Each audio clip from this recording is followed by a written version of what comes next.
sur. Pada saat sangkakala ditiup, ya nanti ada tiupan sangkakala 2 kali.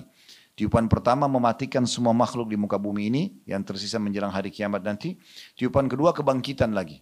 Kata Nabi SAW, Allah akan menghancurkan semua jasad kalian dengan tanah itu kecuali tulang ekor kalian yang darinya Allah akan bangkitkan kalian nanti. Ya, dalam sebuah hadis Allah akan turunkan hujan yang membasahi tulang-tulang ekor kita dan kita akan tumbuh kembali memiliki jasad lagi. Cuma memang jasadnya, paras wajah kita seperti sekarang, cuman postur tubuhnya sudah berubah. Karena jasad ini kan sekarang cuma kendaraan yang kita pakai di dunia ya. Yang gerakin sekarang kan ruh. Nanti kalau kita dibangkitkan kita akan dikasih jasad yang baru dengan paras wajah yang sama. Cuma bedanya postur tubuhnya seperti Nabi Adam alaihissalam. Kata Nabi SAW karena akan dibangkitkan dengan postur ayah kalian 60 siku ke langit. Nabi Adam itu 27,5 meter tingginya. Dan kata Nabi SAW manusia akan terus memendek sampai menjelang hari kiamat nanti. Tapi di hari kiamat setelah dibangkitkan itu akan kembali kepada postur awalnya atau asalnya. Jadi kalau ada yang bilang dulu ada manusia raksasa, memang manusia itu besar sekali dulu. 27,5 meter itu seperti sebuah building besarnya gitu kan. Nah itu semua akan terjadi dan sudah diinformasikan oleh Nabi SAW. Nah setelah itu dibangkitkan nanti, orang akan berdiri di masing-masing belakang nabinya Bapak Ibu sekalian. Pengikut Nabi Muhammad dengan sama Nabi Muhammad SAW, pengikut Nabi Isa, pengikut Nabi Musa, semua sama nabi-nabinya. Dan di setiap pengikut ini nanti ada yang beriman, ada yang kafir. Nah yang beriman Allah akan berikan cahaya di hari kiamat nanti. Dan juga orang yang kafir akan Allah berikan kelam dan wajah mereka gelap. Sehingga bisa berbedakan mana yang beriman, mana yang kafir. Dan kita termasuk umat Muhammad SAW ini dianjurkan memperbanyak wudu ya. Kalau batal wudu lagi, kalau batal wudu lagi. Karena wudu itu nanti salah satunya akan menjadi cahaya yang terang pada hari kiamat. Kata Nabi SAW, aku ingin sekali menemui saudara-saudaraku. Kata para sahabat, ya Rasulullah, kami saudara-saudara Anda. Kata Nabi SAW, bukan. Karena inilah sahabat-sahabatku. Saudara-saudaraku yang datang sepeninggalku nanti.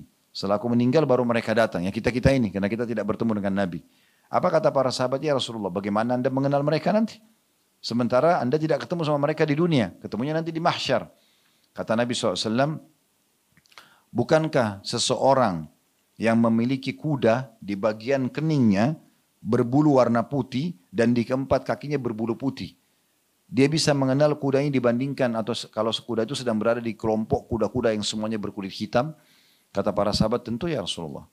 Kalau semuanya kuda warna hitam, tapi ada satu kuda yang di dahinya bulunya itu, rambutnya sama 4 kakinya, semuanya berwarna putih. Bisa kelihatan gak dibandingkan kuda-kuda lain? Kata para sahabat, tentu ya Rasulullah. Kata Nabi SAW, begitulah umatku nanti akan datang hari kiamat, mengeluarkan cahaya di mahsyar itu dari tempat-tempat uduk mereka.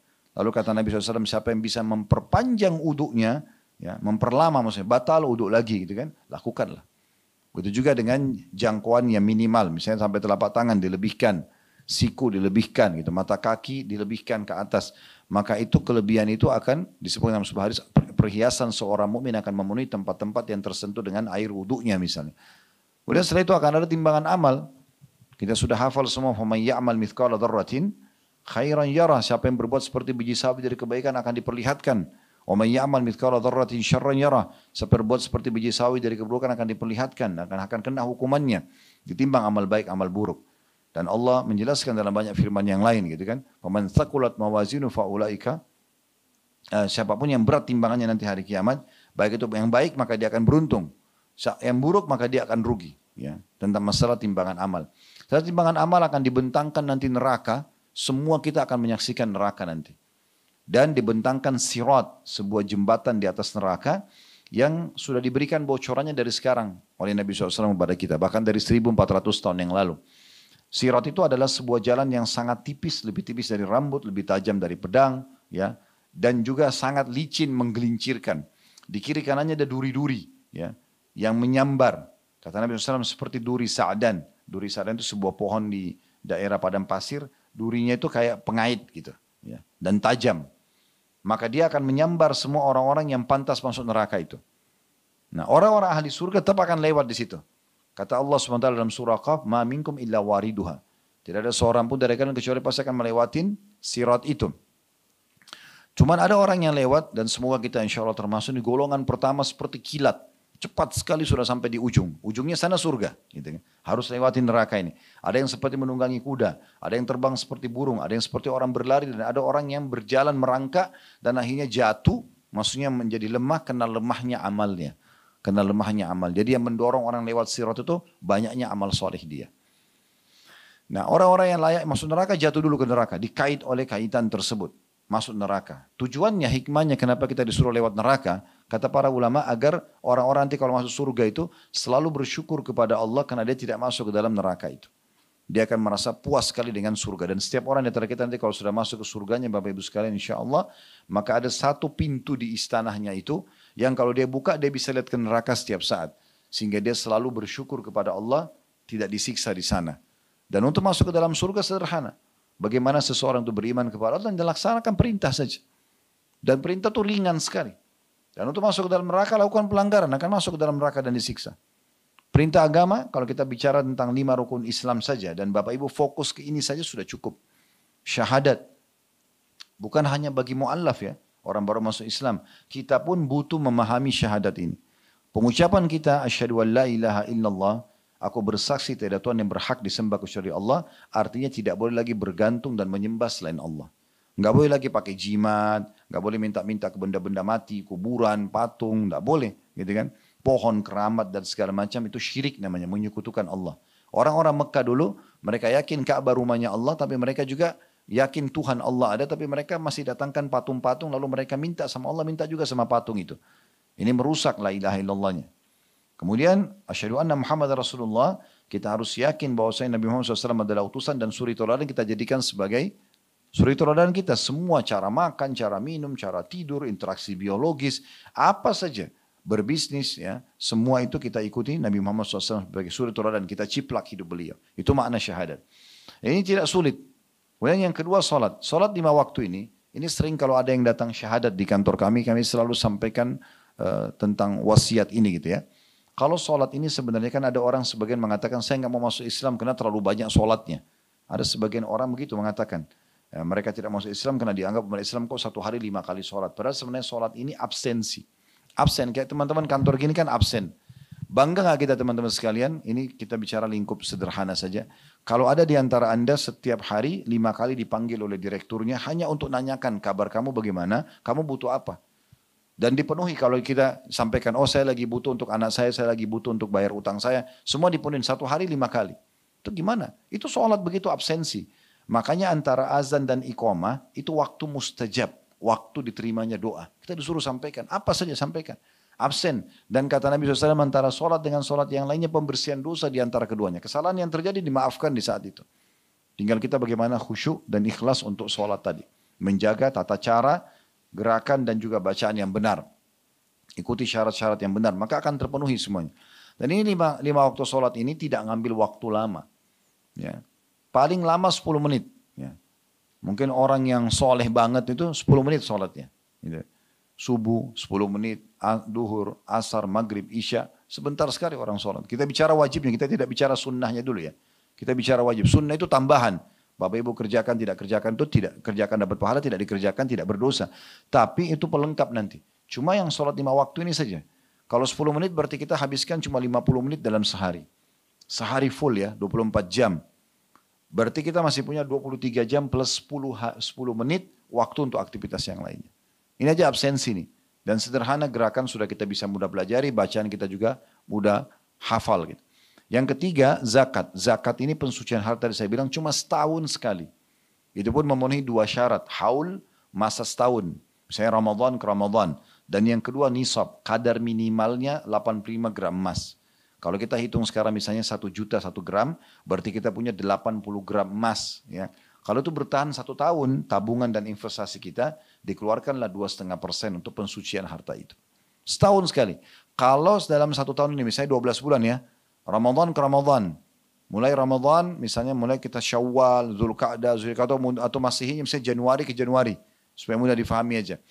Januari, Februari, Maret, April sampai Desember, semuanya dalam 12 bulan itu, stabil 85 gram emas uang kita atau tabungan atau investasi kita, baru keluar zakat 2,5%. Tapi kalau dalam 6 bulan misalnya berjalan, Januari sampai bulan Juli atau bulan Juni, sempurna nih, 85 gram emas stabil dia, karena kita punya tabungan investasi. Bulan Juli misalnya, bulan ke-7 atau ke-8 turun dari 85 gram emas karena anak kita sakit butuh biaya sekolah atau biaya rumah sakit maaf. Kemudian biaya sekolah segala macam atau kita butuh hal mendesak, tiba-tiba di bulan ke-7 turun nisab kita. Turun dari kadar 85 gram emas tabungan kita atau investasi kita. Maka nisab atau hitungan haul yang pertama 6 bulan itu dianggap batal. Nanti kita akan mulai hitung lagi nisabnya, kadar minimalnya itu di bulan yang memang stabil sampai 12 bulan ke depan.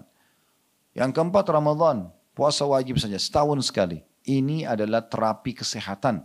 Puasa adalah terapi kesehatan. 11 bulan kita boleh makan, minum, apa saja. Ya, panas, dingin, asam, pedas. Ini kalau badan kita robot bisa rusak. Gitu. Allah subhanahu wa ta'ala berikan kita terapi setahun sekali. Ramadan sebulan penuh itu untuk kesehatan. Dan mungkin teman-teman di dunia medis tidak asing dengan penelitian di masa kita sekarang. Bagaimana manfaatnya orang puasa. Dan di masa kita sekarang lagi ada ya terapi-terapi kesehatan untuk diet ya dengan puasa. Memperbanyak puasa itu kan selalu dilakukan.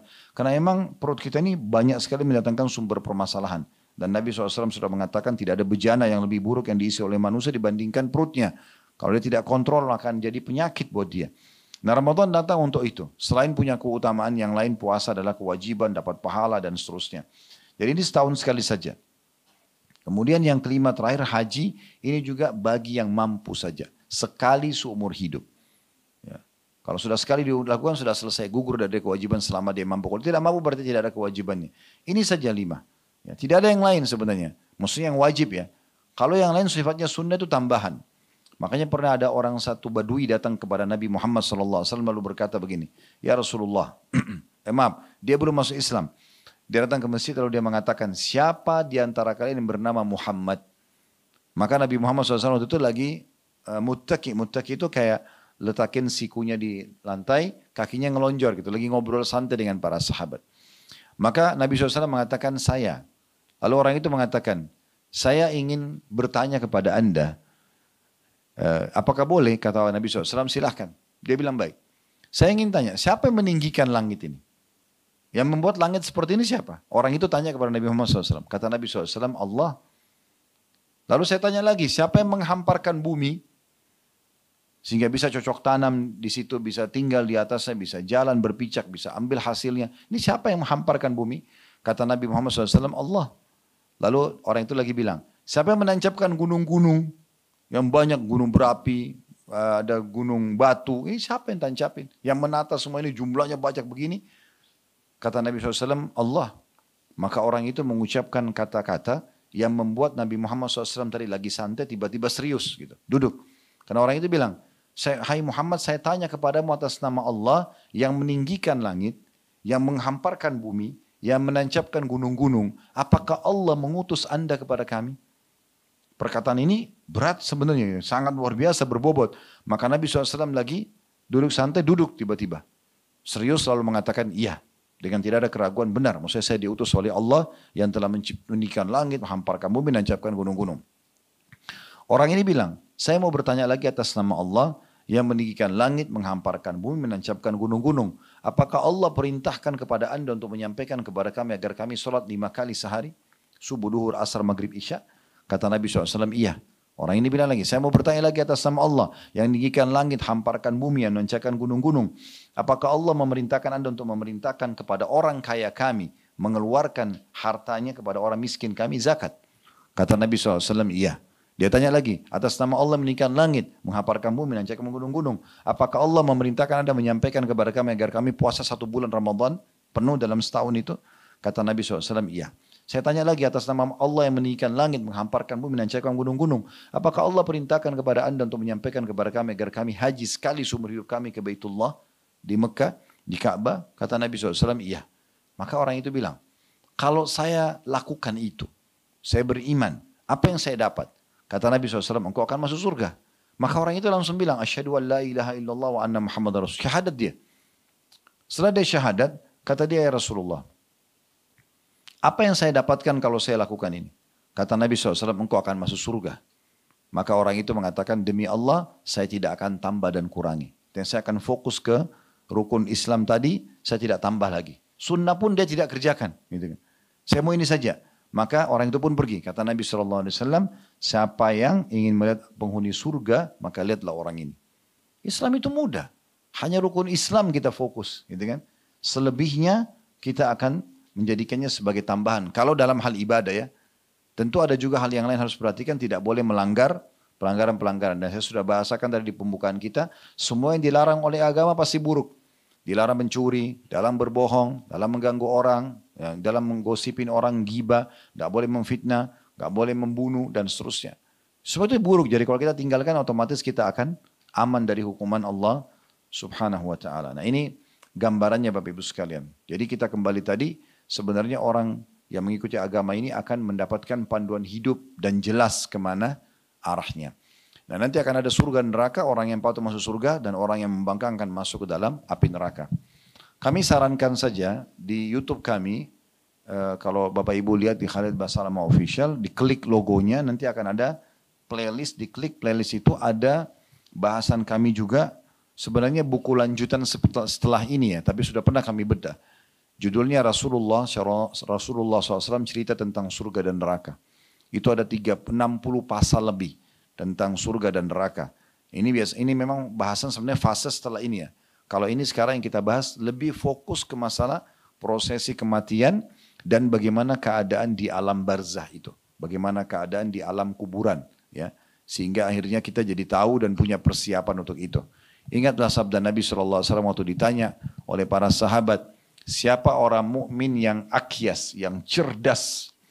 Kata Nabi SAW, aktharuhum lil mauti dzikra wa aktharuhum isti'dada. Orang mukmin yang paling sering mengingat mati, dia tahu dia akan mati dan dia punya persiapan untuk itu. Ulaikal akyas, mereka adalah orang-orang yang cerdas. Nah ini salah satu sebab kenapa buku ini kita bedah teman-teman sekalian. Baik, memang di pembukaan biasanya saya cukup panjang menjelaskan supaya jelas dulu buat Bapak Ibu sekalian tentang masalah ini ya. Baik, kita akan masuk teman-teman sekalian untuk membaca daftar isi. Saya kasih gambaran dulu dan ada muqaddimah ya, muqaddimah di halaman 1 ya. Muqaddimah di halaman 1 tapi sebelumnya di sebelahnya ada daftar isinya. Di situ ada muqaddimah di daftar isi halaman 1 yang akan kita baca nanti.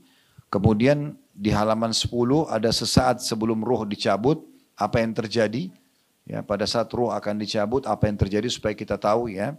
Kemudian di halaman 14 saat tiba kematian, halaman 18 setelah kematian, halaman 64 siksaan fisik di dalam kubur bagi pelaku maksiat, halaman 74 dosa penyebab azab kubur, halaman 81 para nabi dan alam kubur, halaman 95 hal yang bermanfaat bagi orang yang sudah meninggal, dan yang terakhir halaman 100 hal-hal yang menyelamatkan dari siksa dan fitnah kubur. Jadi memang buku ini dari halaman 1 sampai halaman 100 semuanya membahas tentang masalah dari prosesi kita meninggal masuk ke kuburan sampai nanti hari kebangkitannya. Baik, kita akan coba baca muqaddimah. Setelah memuji Allah Subhanahu wa taala dan juga salawat kepada Nabi sallallahu alaihi wasallam dari halaman 1 sampai halaman 3 atau halaman 4 tepatnya ya, itu adalah pembukaan dari penulis memuji Allah dan salawat kepada Nabi sallallahu alaihi wasallam, gitu kan? Langsung di halaman 4-nya, setelah terakhir ya, puji-pujian beliau kepada Allah atau pembukaan juga salawat kepada Nabi, coba lihat di halaman 4 di paragraf terakhir. Penulis bilang begini, ya ini penulisnya sudah ditahu ya, Syekh Husain bin Auda Al-Awaisyah ya. Sebagai kelanjutan dari serial buku yang bertemakan fikih dakwah yang telah saya sebutkan dalam kitab Ad-Du'a.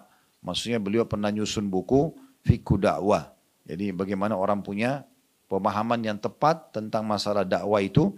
Dalam kitab doa, kitab membahas doa, Allah Subhanahu wa taala membimbing saya untuk menulis kitab ini. Judulnya Al-Qabru Adzabuhu wa Na'imu. Kubur ya, siksanya dan nikmatnya. Penulis ini memberikan gambaran kepada kita kenapa dia tulis buku ini ya. Buku ini menyuguhkan pengetahuan mengenai azab dan nikmat kubur kepada saudara saya sama muslim merupakan satu hal yang sangat penting. Karena kedua hal tersebut sangat berhubungan dengan masalah akidah yang memang wajib diketahui. Tadi saya bilang bagian daripada rukun iman kita yang kelima. Jadi memang wajib kita tahu. Ya.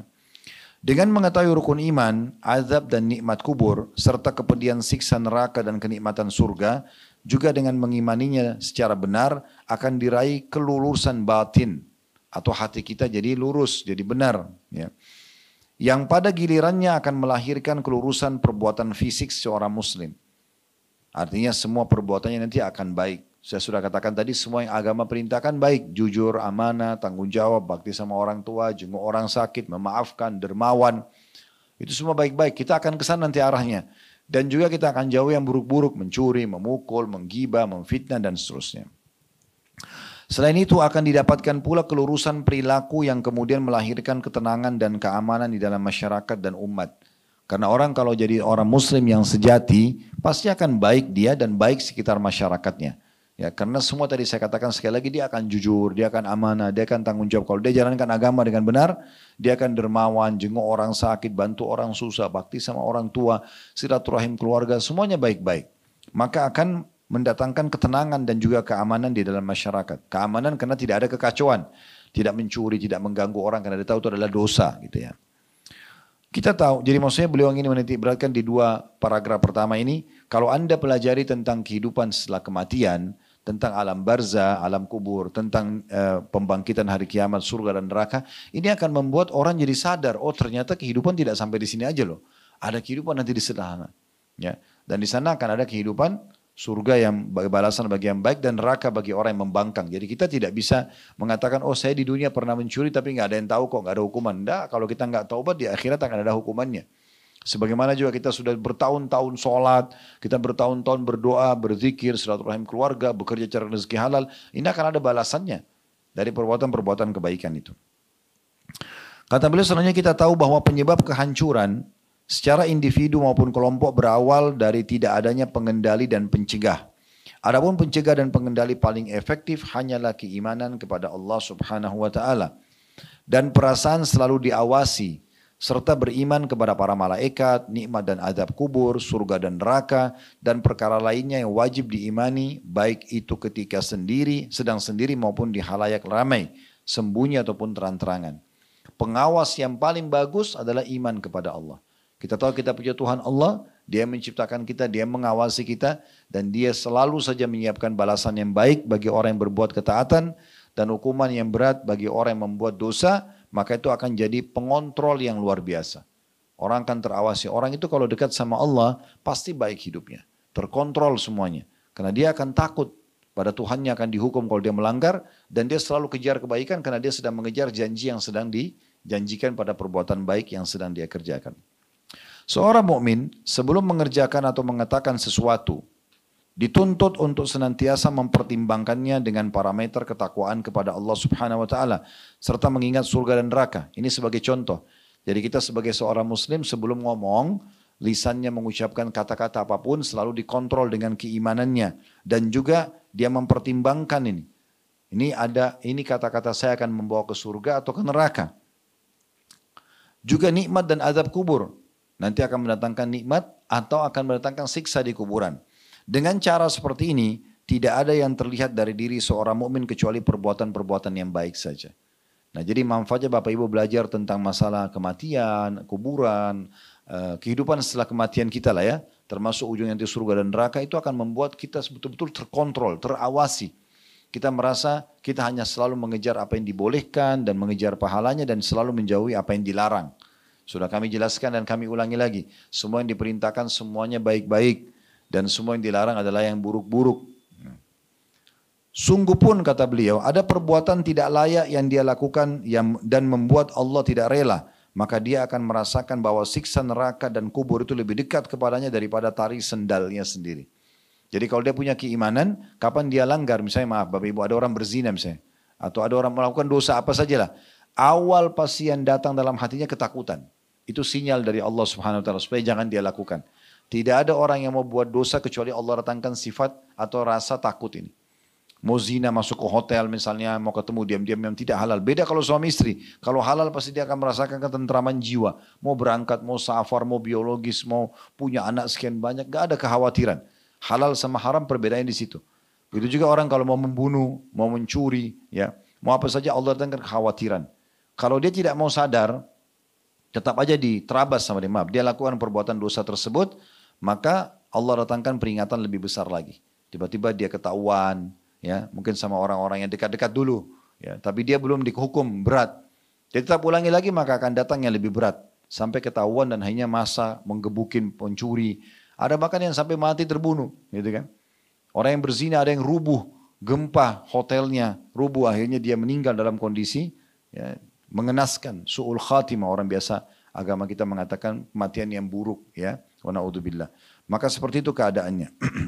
Jadi Allah Subhanahu wa taala sungguh pun kata beliau, ada perbuatan tidak layak yang dia lakukan, misalnya dosa dan membuat Allah tidak rela, maka dia akan merasakan bahwa siksa neraka dan kubur itu akan lebih dekat kepadanya daripada tali sendalnya sendiri.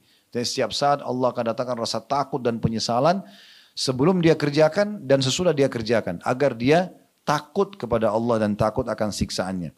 Karena itu dia tidak akan merasakan ketenangan dan kebahagiaan sama sekali sehingga dia beristighfar dan bertobat pada Allah Subhanahu wa taala. Yang pada akhirnya dia kembali kepadanya. N-nya besar kata ganti Allah dengan meneteskan air mata penuh kehusyuan dan penyesalan. Jadi perlu saya titik beratkan Bapak Ibu sekalian ya, semua sumber permasalahan dalam hidup kita 4 huruf saja. Dosa. Enggak ada sumber yang lain. Permasalahan hidup kita ini semua kalau ada datang ujian, datang segala macam itu dosa. Karena kalau orang taat, secara rasional kayak Anda kerja di perusahaan seperti ini misalnya. Anda patuh ikuti peraturan, ya selalu on time kalau kerja, memberikan pelayanan yang terbaik segala macam. Anda kan pasti akan dapat prestasi kan. Nama Anda harum, dapat gaji yang dijanjikan, fasilitas yang dijanjikan akan diberikan. Kalau Anda melanggar, maka Anda sangat dekat dengan SP misalnya surat peringatan 1, 2, 3 nanti bisa di PHK misalnya. Nama Anda akan rusak. Nah seperti itu sebenarnya ini miniaturnya. Di alam semesta ini juga di kehidupan kita yang lebih luas lagi Allah Subhanahu wa taala berikan seperti itu. Ya. Jadi orang yang patuh akan mendapatkan kebahagiaan, ketenangan jiwa dan orang yang melanggar akan dapat hukuman-hukuman ya. Dan tidak ada cara yang terbaik. Mohon maaf bagi yang diuji oleh Allah Subhanahu wa taala. Mungkin sudah lama ingin menikah, belum menikah. Mungkin sudah lama pengen punya anak, gak dikasih anak. Mungkin sudah lama ingin lebih baik ekonominya, belum dikasih sama Allah SWT. Mungkin ada hal-hal yang membuat dia sumpah, gundah, gelisah. Maka sumbernya adalah dosa. Kita segera kembali kepada Allah Subhanahu wa taala. Kata beliau di situ. Jadi tidak ada yang terbaik bagi orang yang merasakan seperti ini kecuali dia taubat kepada Allah, akhirnya dia kembali kepadanya dengan meneteskan air mata penuh kekhusyuan dan penyesalan. Wudu, salat, sujudkan kepala, tuangkan semua kepada Allah. Ya Allah, kalau seandainya perkara permasalahan ini karena dosa hambamu, maafkanlah. Ya. Dengan paradigma berpikir yang baik seperti inilah umat Islam dahulu mampu menyebarkan dakwah ya di penjuru dunia. Sedangkan umat sekarang sama sekali bodoh akan hal yang besar ini. Kecuali karena itu tiada yang mereka dapatkan kecuali kehancuran akhlak dan moral. Karena itu pula umat ini merugi dan dengan hilangnya kebahagiaan dan ketenangan sehingga solidaritas dan kasih sayang antara pemeluknya hilang. Jadi Anda perlu kuatkan apa yang disampaikan di paragraf ini dengan kisah Umar radhiyallahu anhu. Umar itu Bapak Ibu sekalian berkuasa 10 tahun. Dari tahun 13 Hijriah sampai tahun 23 Hijriah. Karena Nabi Muhammad SAW meninggal tahun 11 Hijriah ya. Digantikan oleh Abu Bakar 11 sampai 13, 2 tahun. Nah setelah itu Umar jadi khalifah, 13 sampai 23. Di masa ini, teman-teman sekalian, masa keemasan Islam. Di tahun 15 Hijriah, Umar bin Khattab mengutus Abu Ubaidah bin Jarrah dan Khalid bin Walid untuk ekspansi ke negeri Syam. Sekarang ini, Palestina ya, negara ini, Masjid Aqsa itu diraih di masa Umar bin Khattab. Dan diserahkan kuncinya kepada beliau pada masa itu ya. Tahun 15 Hijriah sampai ekspansi sekitar tahun 19-an Hijriah. Kemudian setelah itu tahun 16 Hijriah beliau utus juga pasukan. Kalau ke negeri Syam 12.000 pasukan. Kalau ke negeri di utara Jazirah Arab. Kalau di timur Jazirah Arab, ya di wilayah Irak, Iran, sekarang Afghanistan, sebagian besar Rusia, dikenal dengan Persia. Tahun 16 Hijriah beliau mengutus Sa'ad bin Abi Waqqas dengan 30.000 pasukan dan berhasil menaklukkan wilayah itu semua sehingga masuk Islam. Di tahun 20 Hijriah, beliau ekspansi lagi ke barat Jazirah Arab, ke Mesir, Afrika Utara, di tangan Amr bin As radhiyallahu anhu dan akhirnya juga takluk di tangan kaum muslimin. Jadi di masa itu betul-betul setengah dunia itu kita kuasai, umat Islam kuasai.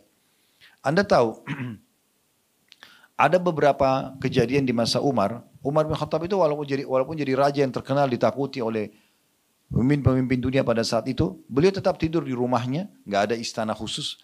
Bahkan seringkali beliau jalan dengan pakaian yang ada di badannya, jalan dengan satu tongkatnya, dan terus keliling setiap hari melihat masyarakat ada yang butuh bantuan atau tidak. Tidak pernah beliau tenang. Sampai Umar bin Khattab itu tidak mau tidur malam hari kecuali sudah mengetahui, sudah pasti masyarakat Madinah tidak ada yang butuh dia, baru dia tidur. Kalau enggak dia enggak tidur gitu. Karena dia tahu ini adalah tanggung jawab yang besar pada hari kiamat nanti.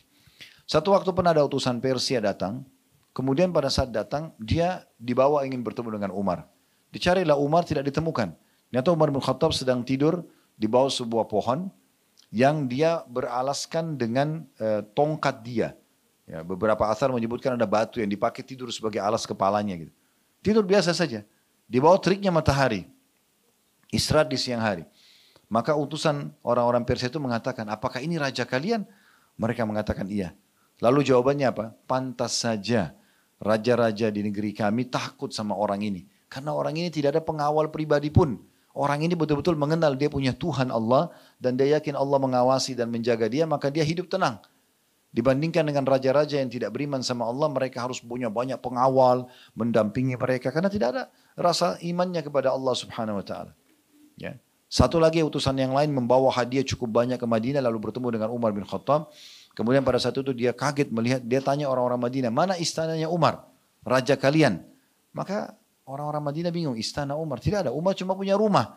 Lalu kemudian ditunjuklah, kamu lurus ke sebelah kanan, lurus semua belok kanan. Datanglah orang tersebut ke arah itu tidak ditemukan, ada orang-orang, semua biasa rumah-rumah masyarakat biasa.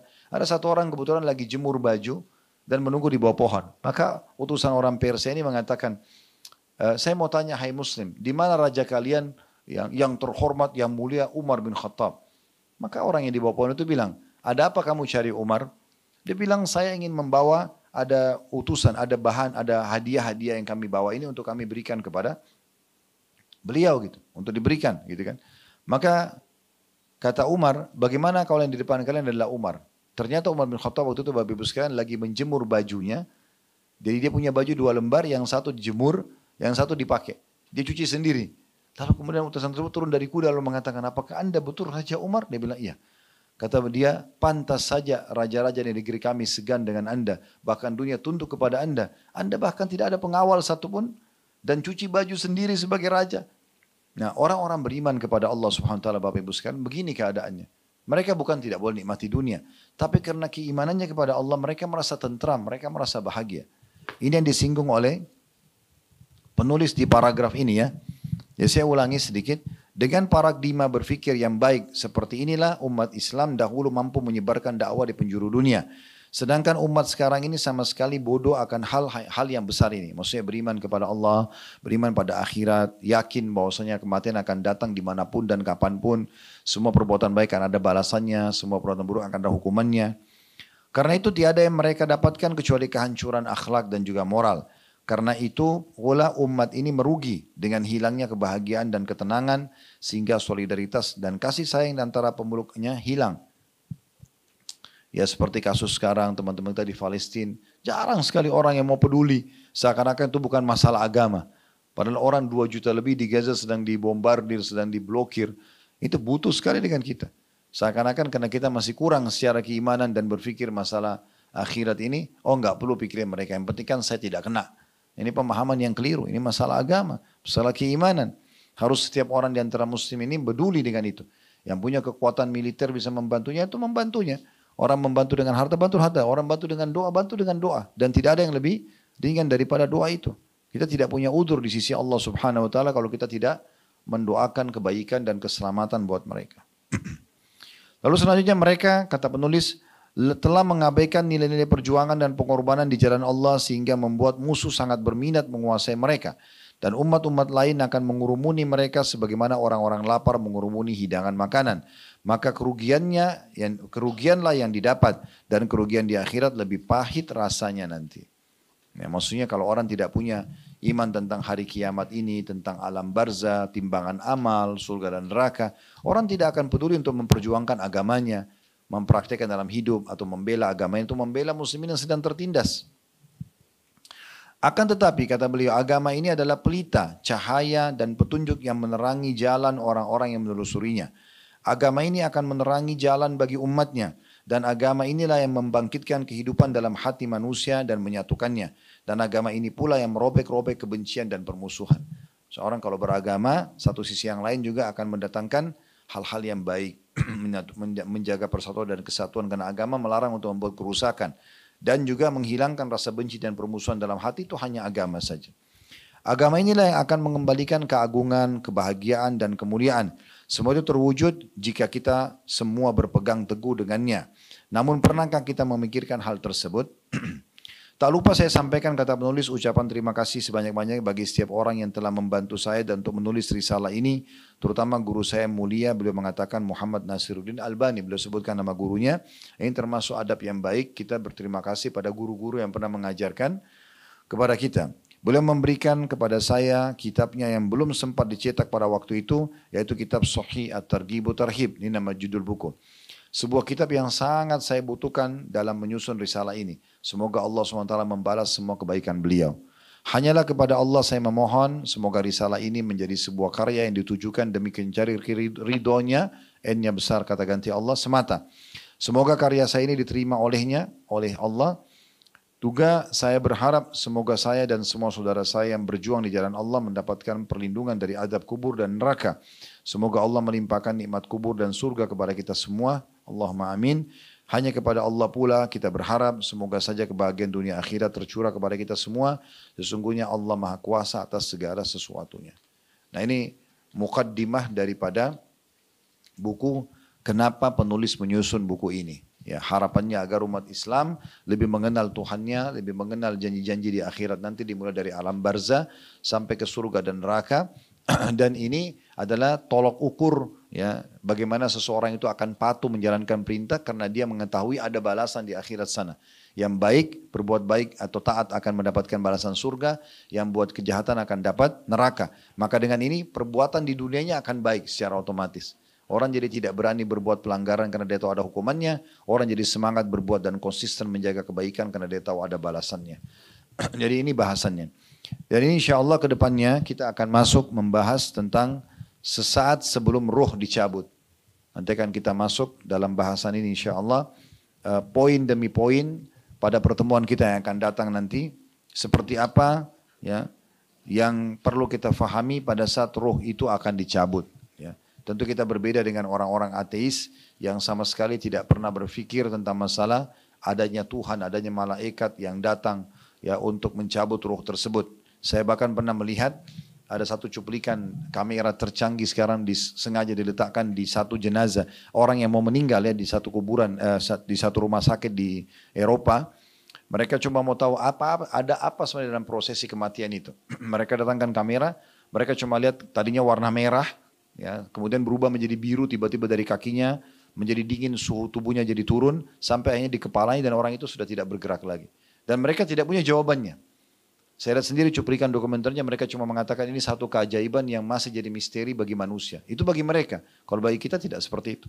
Kita sudah tahu ruhnya dicabut oleh malaikat dan kemudian sebagaimana sudah panjang lebar tadi kami jelaskan di muqaddimah atau pendukaan, dia akan dibawa, dibungkus kain kafan dari surga, dibawa ke langit, masuk ke kuburan, kuburan jadi taman dari taman surga.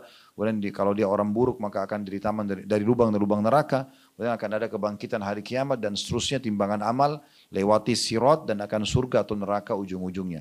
Maka ini semua sudah satu paket kita imani tentunya. Baik, ini mungkin yang saya bisa bahas dulu dalam pembukaan kita. Dan insya Allah ke depannya kita akan masuk poin demi poin. Jadi insya Allah ke depannya saya harap bukunya dibawa pulang sebentar, tetap dijaga.